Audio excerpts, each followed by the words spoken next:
So hello everyone, সবাই কেমন আছো? তো সামনেই হচ্ছে আমার মেয়ের 5 বছরের জন্মদিন। তো সেই জন্য আমাদের প্রস্তুতি তুঙ্গে চলছে।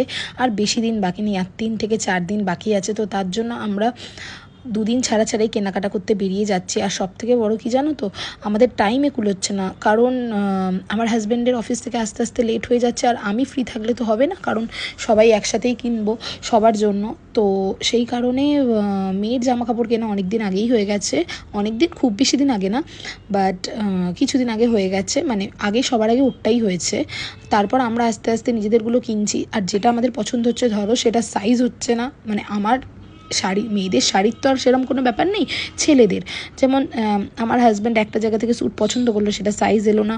তো সেই জন্য আমাদের একদিন ছেড়ে আরও 3-4 দিন ধরে বেরোতে হচ্ছে। আর আর কি বলবো, মেয়েরা দেখতে দেখতে কত তাড়াতাড়ি বড় হয়ে যায়। মেয়েরা কেন, ছেলেরাও তাই। এখন আমি মেয়েটাই মেনশন করবো তো আমাকে আরও কটা ছেলের মা এসে বলবে আমাদের ছেলেরাও বড় হয়ে যাচ্ছে।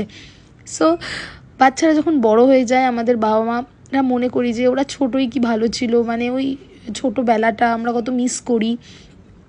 তো যাই হোক, আমাদের মেয়ে 5 বছরে পড়ছে। তো তোমরা সকলেই আশীর্বাদ করো যাতে মেয়ে বড় হয়ে একটা ভালো মানুষ তৈরি হতে পারে, যেটা আমরা সব থেকে আগে প্রায়োরিটি দিই। দেখো, পড়াশোনায় ভালো সবাই হয়, বাট ভালো মানুষ হওয়াটা খুব দরকার আজকালকার।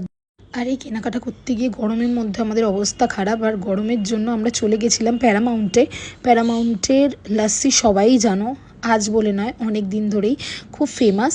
আর এমনি আমি শপিং করব, বিরিয়ানি খাবো না সেটা হতে পারে না। বিরিয়ানি কেন, আমার যে কোনো খাবার, মানে শপিংয়ে গেলে বাড়ি এসে খাবো না, বাইরেই খাবো। আর মাম্পুর জন্মদিনের জন্য শুধু না, গিয়ে আরও অনেক কিছু পছন্দ হয়ে গেছে, সেই জন্য সেগুলোও আমরা কিনে ফেলেছিলাম।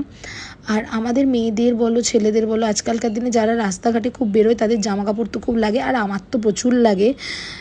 তো খুব এক্সাইটেড আছি মেয়ের এই জন্মদিনটা নিয়ে, কারণ অনেক দিন ধরে ওয়েট করছি 5 বছরের জন্মদিনটা হবে।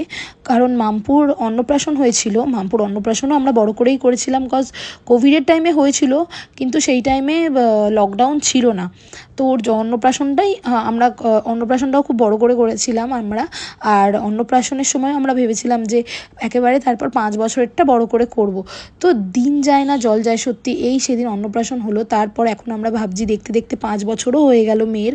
মানে সত্যি দিনগুলো কিভাবে চলে যায়। হ্যাঁ, আর আমার ব্লগটা কীরকম লাগলো তোমরা অবশ্যই